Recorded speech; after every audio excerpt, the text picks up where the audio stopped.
হ্যাঁ হ্যাঁ হ্যাঁ, আমি একটা বোকাচোদা। উফ, কি জোরে রোদ দিচ্ছে রে, গরমে আমার ঘর কেটে যাচ্ছে। ছাতার আলী আপনারা এখানে কি করছো? চর কাটতে যান। ঠিক 217। হ্যাঁ হ্যাঁ হ্যাঁ, আমি একটা বোকাচোদা। উফ, মাইক ফোনটা কি আমার মুখে গুঁজে দেবে নাকি? কাট কাট কাট, মাইক ফোনটা বানা চেঞ্জ কর। ঠিক 218। হ্যাঁ হ্যাঁ হ্যাঁ, আমি একটা বোকাচোদা। Makeup makeup. এই তুই মানে হাসলি রে?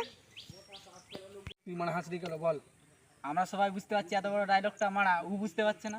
তুই মানে সব বুঝে গেছিস? হ্যাঁ লাউড়া সব বুঝে গেছি। এত বড় ডায়লগ ক্যামেরার সামনে বলতে পারবি? হ্যাঁ মারা বলতে পারবো, ও যদি না বেশি গান জ্বলায়। তুই ফোনে মারা, তুই ক্যামেরার সামনে যা।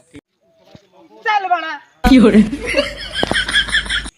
হ্যাঁ হ্যাঁ, আমি একটা বোকাচোদা। আমি জানি আমি মারা মাতালদের সাথে মিশি, কিন্তু মাতালরাই মারা আমাকে প্যাক বানাতে বলে। দেখ মানে অ্যাক্টিং কাকে বলে দেখ। দূর মারা। হ্যাঁ, আমি জানি প্যাক বানাতে, কিন্তু আমি প্যাক বানাতে চাই না। আমি শুধু চাট খেতে যাই, কিন্তু চাট আমাকে ওরা দেয় না। আমি জানি এই পৃথিবী আমাকে শিখিয়েছে লোকের পদ মেরে খেতে, কিন্তু আজকে আমি প্যাক বানানোর মাস্টার।